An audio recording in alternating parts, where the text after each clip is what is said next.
Sobre el tema de velas japonesas, el otro día estaban comentando si cuando hay un reversal, qué tipo de reversal tendría que haber para significar la muerte de los toros o la muerte de los osos. Y creo que vale la pena aclarar un poco este punto porque entendiendo la frase esta de la muerte de los toros o la muerte de los osos,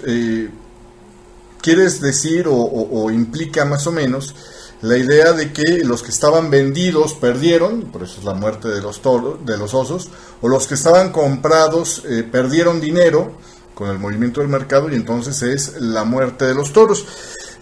No necesariamente tiene que haber un momento de pérdida cuando hay un reversal de velas japonesas para uno de los dos equipos. Por ejemplo, puede ser que tú tuvieras una resistencia, ¿no?, en este punto, y de repente el precio estuviera haciendo swings en ese sentido, en esa dirección, y para acercarse a esa vela tienes tú de repente, pues no sé, una vela alcista seguida de otra vela alcista, ¿no? Y llegando a este punto, el mercado entiende que no va a poder romperla, ¿no?, ese nivel de precios, y entonces simplemente a lo mejor queda como un doji, se hace un intento vano, ¿no?, por romper esa vela, y la siguiente vela es bajista. Esto no significa que hayan muerto los toros en este intento, sino que simplemente significa que hubo un cambio en el equilibrio de los operadores. Los que están en este time frame, digamos que esta fuera vela diaria, al cierre de este día estaban pues muy entusiasmados porque pensaban que podría haber un rompimiento de esta resistencia, y entonces al día siguiente sostienen las posiciones, por eso el cierre está pegado a los máximos, sostienen las posiciones al cierre de esa jornada, y al día siguiente intentan los avances alcistas, pero al ver que aquí, por ejemplo, ya no hay continuidad en este punto de aquí, es posible que hayan algunos que dejen sus operaciones ahí, o sea, tomen sus utilidades en este punto al ver que ya no caminaba más, y esto mismo es lo que genera este regreso para formar este doji de aquí. Los más aguerridos, o podría ser los que entraron a lo mejor desde más temprano en esta tendencia, a lo mejor se quedan a ver finalmente cómo cierra el mercado, y al final de la jornada se dan cuenta de que hubo un doji, y entonces dicen, ¿sabes qué? Yo ya no quiero seguir con posiciones. Entonces a partir de esta vela colocan una operación de venta, o sea, al cierre de este doji colocan una operación de venta, y acumulando esas operaciones de venta hacen esta vela bajista de aquí junto con los operadores intradiarios que, viendo rebasado por ejemplo estos mínimos del doji, se disponen a estar vendiendo en time frames menores, ¿no? Entonces, no necesariamente significa que los toros hayan perdido dinero en este punto. Muy probablemente en este rally, si fue claro, la mayoría de los que llevaron el precio hasta este nivel tomaron utilidades en esta zona de aquí, los más aguerridos un poco más abajo, pero eventualmente todos salieron con ganancia, y simplemente aquí lo que hubo fue un cambio en lo que es, digamos, el equilibrio de posiciones, ¿no?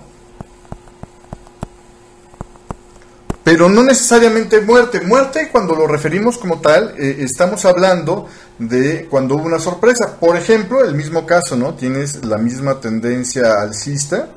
estás esperando llegar a este nivel de resistencia, y entonces digamos que aquí se forma una vela alcista y que queda cerrando pegado a los máximos. Al llegar a esta jornada, cuando los operadores lleguen a este punto, lo que van a estar pensando es que el mercado debería de continuar, ¿no? Entonces abren en este punto y de repente empiezan a tratar de llevar al precio a máximos más altos, y de repente pudiera salir un fundamental. Por lo general es un fundamental el que genera esto, que cambia la visión de lo que estaba pasando en el mercado, genera una idea de que ya este rally terminaría, y entonces terminas viendo una sesión que al final de cuentas acaba siendo un cuerpo bajista, ¿no? Al final de cuentas, y termina por debajo de estos niveles. Bueno, aquí sí es posible que haya gente, no todos perdedores, porque los que entraron desde más antes, lo peor que pudieron haber experimentado a lo mejor es salirse aquí, y de todos modos todavía tienen una ganancia, ¿no? Aquí todavía hay gente que aunque no muy feliz, pues sale con dinero y no tendría por qué estar demasiado triste. El problema estaría, o donde sí hubo perdedores, donde sí hubo muerte de toros, es aquellos que se esperaron al cierre por arriba de esta resistencia, decidieron entrar o agregar posiciones justo en este punto,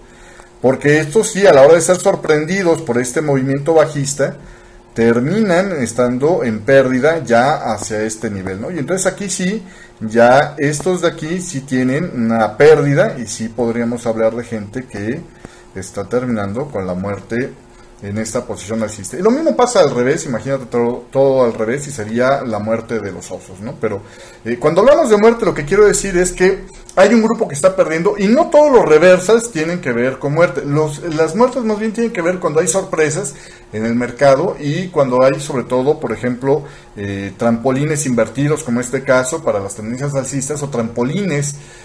para las tendencias bajistas, ¿no? Es decir, hubo un cierre claro por fuera de ese nivel, pero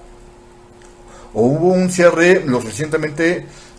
más allá del nivel que se tenía de referencia como un obstáculo cercano en el precio, pero después de haberlo cerrado a favor, viene algo que cambia la visión de los operadores y entonces se revierte la dirección del mercado abruptamente y ese sí genera algún grupo de perdedores en el mercado, ¿no? Esa es la diferencia entre una cosa y la otra.